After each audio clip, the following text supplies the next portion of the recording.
अस्सलामु अलैकुम नाजरीन। थानेदार के कमरे से निकलते हुए मैंने मैनीखेज अंदाज में पाकिस्तानी जासूस पर निगाह डाली। वो खुद भी मेरी तरफ देख रहा था। मैंने आंखों ही आंखों में उसे तसल्ली दी कि फ़िक्र मत करो, मैं तुम्हें यहाँ से निकाल लूँगा। अगरचे अभी तक खुद मुझे भी मालूम नहीं था कि मैं इसे यहाँ से कैसे निकाल सकूँगा, लेकिन मेरे अंदर छुपा हुआ कमांडो पूरी दिलेरी और अपनी तमाम खसूसियात के साथ बेदार हो चुका था, और मुझे यकीन था कि मैं अपने साथी को हवालात से निकाल ले जाऊंगा। लेकिन कहाँ ले जाऊंगा, ये अलग परेशान कर देने वाला सवाल था। इस वक्त मैं अपने आप को पाकिस्तानी जासूस नहीं, बल्कि एक जांबाज और अपने वतन और अहले वतन की खातिर जान पर खेल जाने वाला कमांडो समझ रहा था। मेरे अंदर इस एहसास के साथ ही ज़बरदस्त एतमाद और तेवर पैदा हो गया था। यह वो आला तरीन जज्बा था जो मायूसी और शिकस्तगी के नाम से कतन नाशना था। होटल में पहुंचकर मैंने रात का खाना खाया और अपने कमरे में आ गया। मेरे पास सिर्फ कल का दिन और कल की रात थी। परसों राजस्थान बॉर्डर फोर्स के कैप्टन ने थाने आकर मेरे पाकिस्तानी साथी को अपने साथ जयपुर ले जाना था। अगर वो एक बार जयपुर पहुंच गया तो फिर शायद मैं भी उसे भर्ती कैद से और उस कैद में रहकर इबरतनाक मौत से न बचा सकूंगा। मेरे सामने दो रास्ते थे, या तो मैं मुकद्दस नक से काम लेते हुए थानेदार को हुक्म दूँ कि वो पाकिस्तानी जासूस को मेरे हवाले कर दे ताकि मैं खुद उसे जयपुर ले जाऊँ, या मुकद्दस नक से मदद लिए बगैर किसी दूसरी स्कीम पर अमल करूँ। दरअसल ऐसे नाजुक वक्त पर थानेदार पर किसी वजह से नक्श का असर न हो और उल्टा मैं भी धर लिया जाऊँ। आखिर मैंने यही फैसला किया कि मैं पाकिस्तानी जासूस को थाने से निकालने के लिए किसी दूसरी स्कीम पर अमल करूँगा। हाँ, अगर उस स्कीम पर अमल दरामद के दौरान ज़रूरत पड़ गई तो मुकद्दस नक से काम ले लूँगा। अब मैंने दूसरी स्कीम पर गौर करना शुरू कर दिया। इस स्कीम के भी दो पहलू थे, या तो मैं थाने में जाते ही तीनों सिपाहियों और थानेदार को हलाक कर दूँ, या किसी सूरत उन्हें बेहोश करके अपने पाकिस्तानी साथी को आज़ाद करा लूँ। थाने में जाकर 3-4 सिपाहियों और थानेदार को हलाक करना बाज़ार नामुमकिन नज़र आता था, जबकि वो सब मुसल्लह थे और मेरे पास सिवाय खंजर के और कोई हथियार नहीं था। बेहोश करने वाला ख्याल मुझे बेहतर लगा, बशर्ते यह कि बेहोश करने वाली दवाई मिल जाए। मेरे पास वक्त भी कम था और शहर से भी नावाकिफ़ था कि इससे बेहोशी की दवा हासिल करूँ। मैं बेचैनी से कमरे में टहलने लगा। 2-3 सिगरेटें फूंक डालीं, कुछ समझ में नहीं आ रहा था। अचानक ख्याल आया कि बेहोशी की दवा की जगह कोई मुहलक जहर भी इस्तेमाल किया जा सकता है। मैं पलंग पर बैठ गया और नई सिगरेट सुलगाकर जहर के बारे में सोचने लगा। इस वक्त मुझे अपना जहरीला सिगार बहुत याद आया। वो मेरे पास होता तो यह सारा मिशन महज 5 मिनट की बात थी, लेकिन मेरे पास ना तो जहरीला सिगार था और ना ही वीटू गोलियां थीं कि मैं उस थाने के अमले का जहन ही तब्दील कर देता। मुझे डीडीटी और केमिकल खाद की शक्ल में जहर मिल सकता था, मगर ये सब कड़वे जहर थे और पहले घोंट या पहले नवाले पर ही उल्टा मुझे पकड़वा सकते थे। एक किरण मेरे जहन में चमक उठी। थाने के तीनों सिपाही और खुद थानेदार भी सिगरेट पीता था। अगर मुझे कोई ऐसा जहर मिल जाए जिसको सिरिंज के जरिए सिगरेट के तंबाकू में भर दूँ, तो पहला कश सिपाही और थानेदार को हमेशा की नींद सुला देगा। मैं उठकर टहलने लगा। ऐसा जहर कहाँ से मिल सकता था? जाहिर है शहर में केमिस्ट शॉप ज़रूर होगी। अब मसला यह था कि अगर उनके पास कोई इस नौ का मोहलक जहर हुआ भी तो वह मुझे नहीं देंगे। इस किस्म का जहर आम आदमी के हाथ फरोख्त करने की इजाज़त नहीं थी। इसका हल ये था कि मैं कोई इंतहाई काबिल एतबार बहाना बनाऊँ और साथ ही रिश्वत से काम लूँ। मेरे पास 100 रुपया भी मौजूद थे। मैंने किसी काबिल एतमाद बहाने पर सोचो विचार शुरू कर दिया। रात को सोने से पहले यह बहाना भी मेरे दिमाग में आ गया। फिर मुझे नींद आ गई। रात के पिछले पैर मेरी आँख खुल गई। जो बहाना या कहानी सोने से कबल सोची थी, उसकी नोक पलक सवारी में गुस्ल किया। सुबह की रोशनी फैली तो नीचे आकर नाश्ता किया और अपने कमरे में आकर दिन के 9 बजने का इंतज़ार करने लगा, क्योंकि दुकानें 9 बजे खुलती थीं। पूरे 9:15 बजे मैं शहर के निस्बतन जदीद इलाके की तरफ रवाना हो गया। वहाँ एक केमिस्ट की दुकान के बोर्ड पर नज़र पड़ी तो अंदर जाकर नमस्कार किया। दुकानदार नौजवान लड़का था जिसने कमीज पतलून पहन रखी थी। वो एक गाहक को दवाओं के पैकेट लिफाफे में डाल कर दे रहा था। दुकान में बहुत ज़्यादा माल भरा हुआ था। जब ग्राहक चला गया तो नौजवान दुकानदार ने मेरी तरफ मुस्करा कर देखा। जी ठाकुर साहब, क्या चाहिए आपको? मैंने चेहरा पहले बड़ा ही उदास बना रखा था, एक सरदाह भरी, और उसके काउंटर पर कोहनियाँ टेक कर सर झुका लिया। दुकानदार ने कुछ परेशान होकर पूछा, ठाकुर साहब, तबीयत खराब है आपकी। मैंने ठंडी सांस भरकर कहा। भाई जी, क्या बताऊँ, अजीब बला में फंस गया हूँ। आप मेरी सहायता कर सकते हैं। हरीकत अंगेज तमहीज से मैं इस नौजवान कमिस्ट पर जब अच्छी तरह सर डाल चुका तो उसे जो कहानी सुनाई वो ये थी कि मैं जोधपुर के बैंक में मैनेजर हूँ। मेरी बीवी को अजीब बीमारी हो गई है। हर हफ्ते आधी रात को एक काला नाग आता है और मेरी बीवी की टांग को सूंघ कर चला जाता है। मैं उसे मरने लगता हूँ तो वो न जाने किधर गायब हो जाता है। उसका कुछ पता नहीं चलता कि किधर से आता है और किधर गायब हो जाता है। मंत्री और पंडितों ने मुझे ये कहकर सांप को मरने से रोक दिया है कि वो नाग देवता है, उसे मारोगे तो तुम्हारी बीवी भी मर जाएगी। मैं आपकी तरह पढ़ा लिखा मॉडर्न दुनिया का आदमी हूँ। इन बातों पर मेरा विश्वास नहीं है। मेरी पत्नी एक ही महीने में सूख कर कांटा हो गई है। जानता हूँ कि यह एक खास किस्म का सांप होता है जो अगर इत्तेफाक से किसी औरत का जिस्म सूंघ ले तो उसे दोबारा सूंघना ज़रूर आता है और उसकी सांसों के असर से वो औरत कमज़ोर होते होते चंद दिन में मर जाती है। आप मेरी मदद कीजिए, मुझे कोई ऐसी तेज़ दवा दे दीजिए जिसे मैं अपनी बीवी की पिंडली पर लगा दूँ और सांप उसे सूंघते ही मर जाए। अपनी मन घड़त कहानी मैंने कुछ ऐसे दर्द भरे लहजे में सुनाई कि नौजवान हिंदू कम्युनिस्ट मुतासर हुआ। मैंने आंखों में मगरमच्छ के आंसू लाते हुए कहा, भाई जी, आप भी पढ़े लिखे और वैज्ञानिक नौजवान हैं। मेरी पत्नी की जान बचा लें, नहीं तो उनकी मृत्यु हो जाएगी और मेरे बच्चे अनाथ हो जाएंगे। हिंदू कम्युनिस्ट सोच में पड़ गया। फिर उसने अलमारी में भरी हुई मुख्तलिफ दवाइयों पर नज़र डाली और कुछ सोच कर बोला, मेरे पास ऐसी कोई मेडिसन या आर्सेनिक नहीं है, परंतु आप ज़रा ठहरें, मैं एक दुकान से आपके मतलब की एक चाय मंगवा देता हूँ। उसने मेरे सामने किसी दुकानदार को फ़ोन किया और किसी आर्सेनिक का नाम लिया। फिर फ़ोन बंद करके बोला, मेरे दोस्त की दुकान करीब ही है, वो आर्सेनिक दवाइयाँ फ़रोख्त करता है। वो जो दवाई भेज रहा है उनसे सांप होश मर जाएगा, लेकिन आपकी पत्नी की जान बच जाएगी। फिर वो हिंदू की जहालत और पंडितों के अमकाना रसूम के खिलाफ बोलने लगा। इतने में एक आदमी ने उसे एक छोटी सी शीशी ला कर दिया। नौजवान कमिश्नर ने शीशी मेरी तरफ बढ़ाते हुए कहा, इसमें थोड़ा सा सफ़ाफ है, इसे आप अपने धर्मपत्नी की टांग पर थोड़ा सा तेल लगाकर मल दें। भगवान ने चाहा तो सांप इसका सिर्फ एक ही सांस खींचने के बाद तड़प तड़प कर मर जाएगा। हाँ, भाबू जी की टांग पर पहले थोड़ा सा सरसों का तेल लगाना ना भूलें, क्योंकि यह जहर कहीं उनकी पिंडली में न उतर जाए। मुझे रिश्वत देने की ज़रूरत ही नहीं पड़ी थी। मैंने जेब से 100 रुपये का नोट निकाल कर काउंटर पर रखे, उसका शुक्रिया अदा करने लगा। उसने हाथ जोड़कर कहा, नहीं ठाकुर जी, इसकी ज़रूरत नहीं, ये तो पुण्य की बात है और मैंने आर्सेनिक मुफ्ती मंगवाया है। मैंने हाथ जोड़कर नमस्कार कहा और जहर की शीशी जेब में डालकर चला गया। मैं बड़ा खुश था, मेरा एक मसला हल हो गया था। अभी कई मसले मेरे सामने थे। सबसे बड़ा मसला यह था कि अगर मैं अपने पाकिस्तानी साथी को निकाल ले जाने में कामयाब हो गया तो उसे कहाँ ले जाऊँगा। बॉर्डर की तरफ नहीं ले जा सकता था और शहर के पेचो खाम से बिना वाकिफ था। ले दे के यही एक रास्ता समझ में आया कि उसे लेकर अहमदाबाद की तरफ निकल जाऊँ और शहरी जंगल में किसी जगह छुप कर बैठ जाऊँ, उससे सीक्रेट सर्विस का पैगाम पूछूँ और फिर हम दोनों पंजाब या जम्मू की तरफ से इंडिया का बॉर्डर क्रॉस करके पाकिस्तान में दाखिल होने की कोशिश करें। एक दूसरी कम्युनिस्ट शॉप से मैंने एक सुरेंज और आला तरीन भारतीय सिगरेटों का एक पैकेट खरीदा। होटल के कमरे में आकर डबिया में से ऊपर वाले 5 सिगरेट निकाल कर सामने रख लिए। शीशी का ढक्कन खोल कर देखा, शीशी में जर्द रंग का सफ़ाफ था।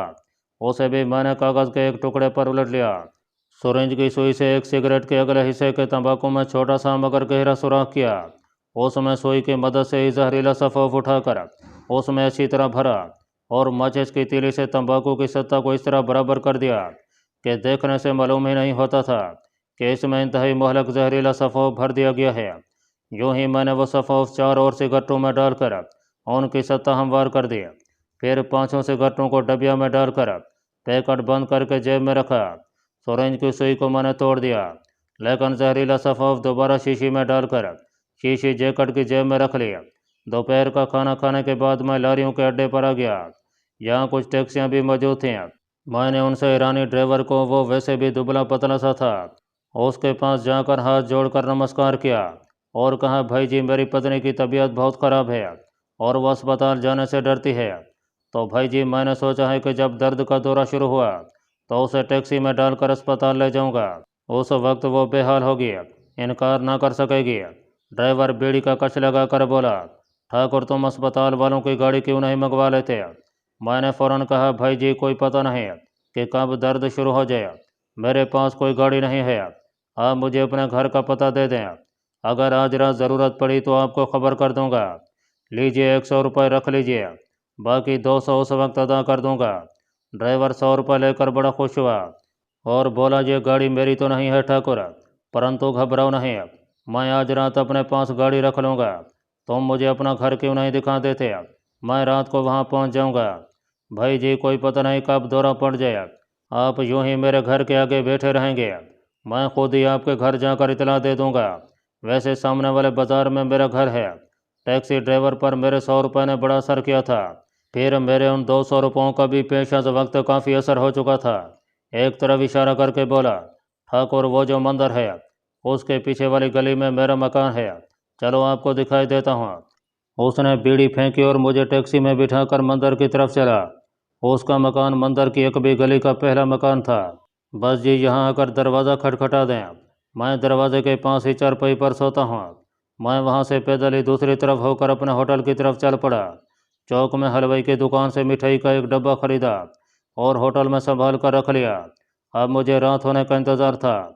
टैक्सी ड्राइवर के घर का रास्ता मैंने अच्छी तरह ज़हन नशीन कर लिया था। यह सारा ताना बाना इस बुनियाद पर बुना जा रहा था कि मैं थाने में अपना मिशन पूरा करने में कामयाब हो जाऊंगा।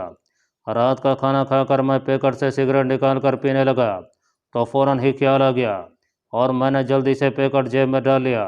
नीचे बाज़ार में आकर सिर्फ एक सिगरेट खरीदी और उसे सुलगा कर होटल में आ गया। होटल के कमरे में टेलीविज़न पर राजस्थानी प्रोग्राम आ रहा था। यह प्रोग्राम जयपुर से आ रहा था। 9 बजे मैंने ऊपर अपने कमरे में आकर अपनी तमाम चीज़ें चेक की। सीधा रंगनी का दिया हुआ शाम का मन का, गले का मुकद्दस नक्श, जहर की शीशी, सिगरेटों का पैकेट, खंजर, लेटर, करेंसी नोट, सब कुछ मेरे पास मौजूद था। बाथरूम में घुसकर मैंने अच्छी तरह गुस्ल किया, कपड़े तब्दील किए, अपनी सारी चीज़ों को एक बार फिर चेक किया। मेरे पास घड़ी नहीं थी। नीचे जाकर वक्त देखा, वहाँ थोड़े से स्नैक्स खाए और चाय पी।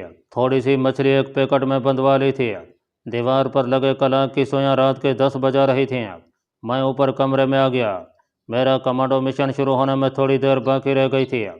रात को 11:15 बजे होटल वाले नीचे की दुकान बंद कर देते थे। जब मुझे नीचे दुकान और होटल का दफ्तर बंद करने की आवाज़ आई तो मैं उठ बैठा। बाथरूम में जाकर चेहरे पर पानी का छींटा मारा। बाहर आकर हर शय को एक बार फिर चेक किया और खिड़की से झांक कर देखा। होटल वाला दुकान बंद करके अपने कमरे में जा चुका था। मेरा कमांडो मिशन शुरू हो गया था। मैं मछली और मिठाई का डब्बा उठाए सीढ़ियाँ उतरकर बाजार में आ गया। वहाँ से पैदल ही थाने की तरफ चल दिया। कमांडो मिशन के एहसास ने मेरे अंदर एक नाकाबिल शिकस्त वलवला बेदार कर दिया था। मैं इस वक्त अपनी राह में हाल पहाड़ से भी टकरा कर उसे रेजा रेजा कर सकता था। दूर से पुलिस की चौकी के बाहर एक कमज़ोर सा बल्ब जलता दिखाई दिया। मैंने अपनी रफ्तार तेज़ कर ली। थाने के दरवाजे का एक पट खुला हुआ था। ये अच्छी बात थी। शहर की सड़कें वीरान और खामोश थीं। मकानों की बत्तियां गुल हो चुकी थीं। मैं इत्मीनान से चलता थाने में दाखिल हो गया। क्या देखता हूँ कि चौकी इंचार्ज ठाकुर सचदेव शर्मा की जगह कोई दूसरा उधेड़ उम्र थानेदार बैठा रजिस्टर पर झुका ऊँग रहा है। वही 2 सिपाही इस वक्त भी मौजूद थे। हवालात के दरवाजे पर भी एक सिपाही पहरा दे रहा था। हवालात में धीमी रोशनी वाला बल्ब रोशन था। मेरा साथी पाकिस्तानी जासूस ऊँग रहा था। वो मुझे बीमार सा लग रहा था। मैंने जाते ही चौंकने की अदाकारी करते हुए पूछा, अरे ठाकुर सचदेव कहाँ चले गए? मालूम होता है आज उनकी ड्यूटी नहीं। मेरा नाम राथन है ठाकुर जी, शर्मा मेरे दोस्त हैं। मैंने नए इंचार्ज को नमस्कार करते हुए हाथ बढ़ाया। उसने उठकर मुझसे हाथ मिलाया। मैंने मिठाई का डब्बा उसके सामने रख दिया और सिपाही से कहा, महाराज सुबह फ़ोन पर मैंने ठाकुर जी से वादा किया था कि उनके बच्चों के लिए मिठाई लाऊंगा। हुआ ये कि मैं सिनेमा देखने चला गया। वहाँ बैठे बैठे अचानक ख्याल आया कि मैंने तो शर्मा जी से मिठाई लाने का वादा किया था। बस फ़ौरन सिनेमा हॉल से उठा और मिठाई लेकर सीधा यहाँ आ गया। सिपाही मुस्कुराने लगे। एक सिपाही ने नए थानेदार से मेरा तारुफ कराया। मैंने कहा, ठाकुर जी दरअसल ये मिठाई मैं इस खुशी में लाया हूँ कि आपने एक पाकिस्तानी जासूस पकड़ा है। लीजिए आप भी मिठाई खाइए। मैं डब्बा खोलने लगा तो थानेदार बोला, ना महाराज ये शर्मा जी के बच्चों के लिए है, हम फिर खा लेंगे। मैंने मुस्कुराते हुए दिल ही दिल में कहा, प्यारे وہ وقت کبھی نہیں آئے گا۔ میں نے جلدی سے کہا چلیے آپ کے لیے میں صبح مٹھائی لے آؤں گا۔ اجی ہم تو پولیس کرمچاریوں کے داس ہیں، ایکسائز میں رہتے ہوئے پولیس سے بڑی دوستی ہو گئی ہے، کبھی آئیے نا ہمارے پرانت میں بھی۔ اس دوران میں اپنی جیب سے ان کی موت کا سامان نکال چکا تھا۔ میں نے سگریٹ کی ڈبیاں کھولتے ہوئے کہا تو پھر لیجئے سگریٹ ہی پی لیجئے مہاراج۔ اعلیٰ قسم کے سگریٹوں کا پیکٹ دیکھ کر تھانے دار نے اپنی سگریٹ فوراً پھینک دی۔ میں نے ڈبیا میں سے زہریلی سگریٹیں آگے کر کے ایک ایک سگریٹ تھانے دار اور دونوں سپاہیوں کو پیش کیں۔ جب میں مڑا تو دیکھا تھانے دار نے ماچس جلا لی تھی اور اپنی سگریٹ سلگانے کے بعد دوسرے سپاہیوں کی سگریٹیں سلگا رہا تھا۔ اس نے اپنی سگریٹ سلگاتے ہوئے شاید بہت ہی ہلکا کش لگایا تھا یا سگریٹ کا دھواں اپنے حلق میں نہیں لے گیا تھا۔ معاملہ خطرناک تھا۔ میں دوبارہ حوالات کے سپاہی کی طرف مڑا اور جلدی سے لیٹر جلا کر اس کے منہ کے آگے کر دیا۔ حوالات والا سپاہی نے سگریٹ سلگاتے ہوئے پورا کش کھینچ لیا۔ اس کے ساتھ ہی سگریٹ اس کے ہونٹوں سے نکل گئی۔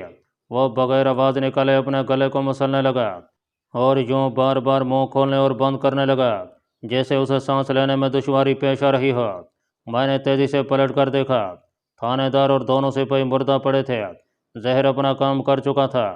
تھانے دار کا سر میز پر جھکا ہوا تھا، دونوں سپاہیوں کی گردنیں بھی ایک طرف کو ڈھلک گئی تھیں۔ پھر دھڑام کی آواز کے ساتھ حوالات کا سپاہی بھی فرش پر گر گیا۔ کہ اس قدر خطرناک زہر تھا کہ اس نے 2 سیکنڈ کے اندر اندر 4 آدمیوں کو موت کی وادی میں دھکیل دیا تھا۔ اب میرے پاس وقت بالکل نہیں تھا۔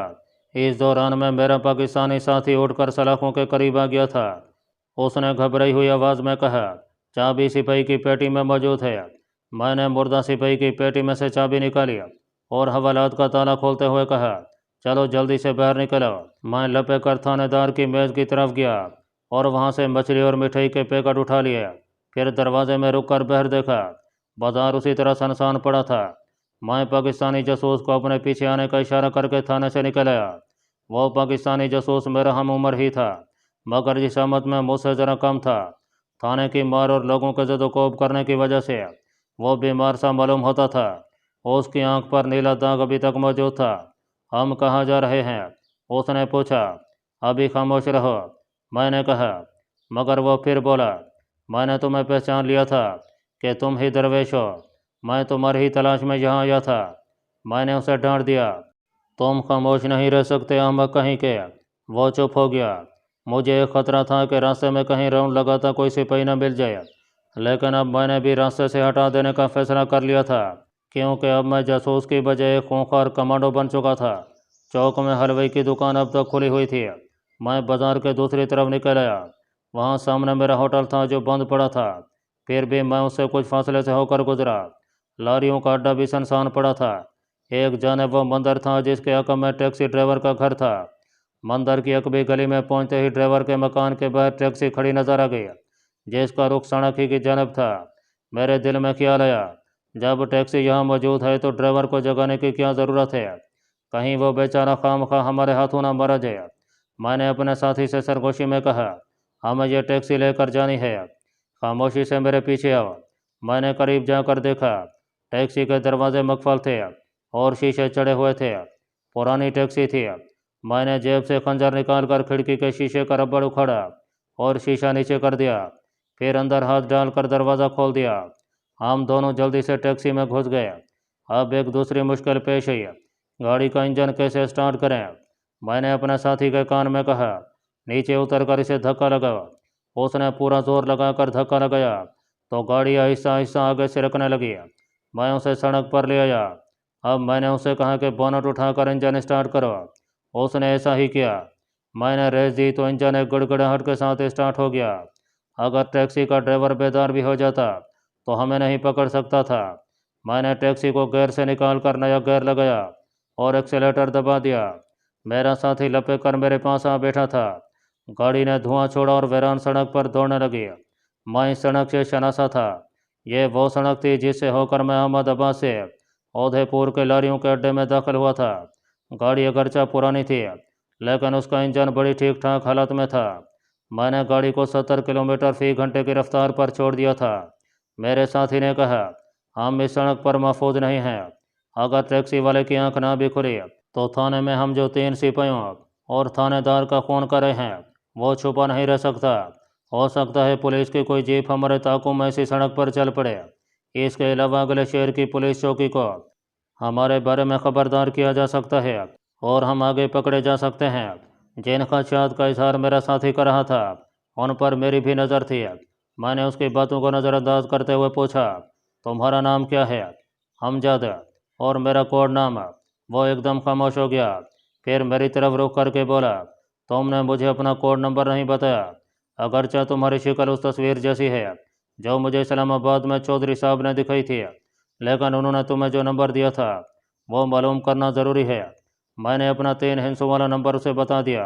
वो मुतमईन होकर बोला, मेरा कोड नाम शहीद है।